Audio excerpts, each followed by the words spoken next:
Şeytanın en çok da insanları kandırdığı şey, salt imanın, teorik imanın zekice bir formül olabileceği. Böylece amelde Cenab-ı Hakk'a hiçbir saygıyı göstermediği, hiçbir yap dediği şeyi yapmadığı, hiçbir yapma dediği şeyden uzak durmadığı halde kendisini sırf imanlı saydığı yahut sandığı için cennete girebileceği vehmiyle hayatını tıpkı kafirler gibi yaşayan, sadece kimlik olarak İslam'ı dilinde veya üzerinde tutan kimseciklerin aslında kendilerine çok ciddi bir tuzak kurmuş olma ihtimalleri vardır.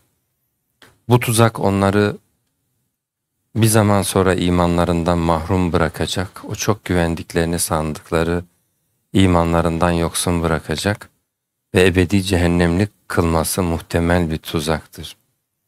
Çünkü amel imanı korur. Namaz kişiyi kötülüklerden alıkor. Ameldir, takvadır. İmanı kişide kalıcı kılan, yerleşik kılan.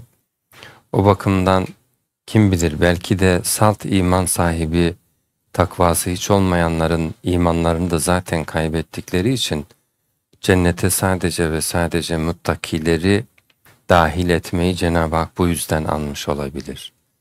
Ayet-i kerimelerde dikkat çekici bir biçimde cehennem sürecinden geçişin ancak muttakilere nasip olduğu ifade ediliyor.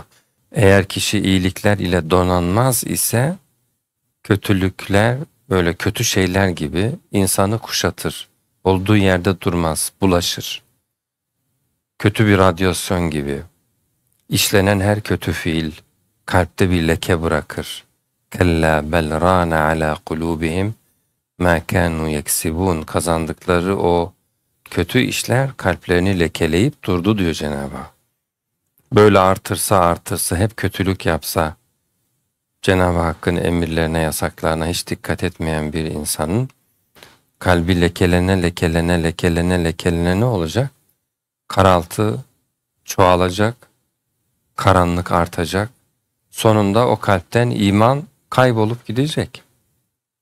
O yüzden kötülükleri, kötü fiilleri, amelleri, kendilerini kuşatanların akıbetini Cenab-ı Hak ebedi cehennem olarak söyledi. Bela men kesebe seyyiaten, bir kimse bir kötülük yapsa, bir tane seyyi'a, ama sonra devam etse ve ahatat bihi hatiyatuhu, artık hataları onu kuşatsa, kaplasa, onda şu demek, iyilik namına bir şey bırakmasa, artık imanını da kuşattı demektir. İhata, alan bırakmaz, tamamıyla kuşatır. فَاُولَٰئِكَ أَصْحَابُ النَّارِ هُمْ ف۪يهَا خَالِدُونَ. Bunlar işte ateşin halkıdır. Onlar orada ebedi kalacaklardır. Dolayısıyla takva yoksunu insanların bir zaman sonra iman yoksunu insanlara dönüşecekleri, iman yoksunlarının da ebedi cehennemlik olacakları anlaşılmaktadır. O bakımdan kişi amele yönelirse imanını korumak istediği anlaşılır. En başta namaz olmak üzere. Namaz kılmadığı halde canım kafir değiliz ya demesi kolay, ama namazın güvencesine kavuşmadan imanı hep koruyabileceğini sanmak ise büyük bir tehlikedir. Korkunç bir risk olur. Amel dediğimiz, Cenab-ı Hakk'ın yap dedikleri, en sık yap dediği şey namaz Cenab-ı Hakk'ın. Günde güneşin hareketine göre sürekli kendisini tekrarlayan bir emir. Yükselen nidalar, hayatın içerisinde hepimizin kulaklarına erişen bu çağrılar Cenab-ı Hak'tan gelen çağrıdır. Kulun amelden yana Cenab-ı Hakk'ın buyruklarına karşı bu denli duyarsız olması, ama yanı sıra imanını iddia ediyor olması, kendisini aldattığı ve korkunç bir sona hazırladığı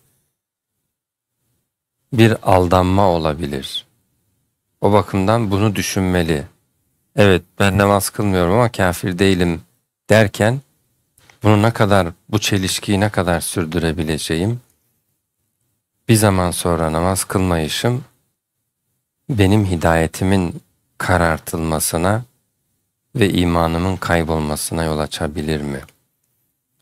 Eskiler ameli, imanı bir küçük, diyelim ki fanustaki, kandildeki ateşe, ameli ise onu saran ve rüzgara karşı koruyan fanusa benzetmişler. Fanus olmazsa ne olur? Alevin rüzgara karşı bir dayanımı olmaz. Bir rüzgar vurduğunda sönüverir. O bakımdan cehenneme vurud, Kur'an'ın bize haber verdiği ve hepimizi korkusu sarması beklenen dehşetli bir süreçtir. Kimse doğrudan direkt hiç cehennemle yüz göz olmadan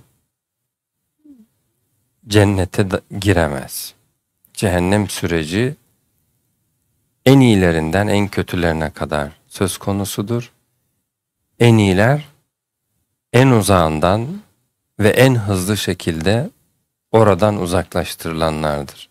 Hak Teala innellezîne sebekat lehum minnel husna ulaike anha mubadun. Enbiya suresinin 101. ayeti bu ayet.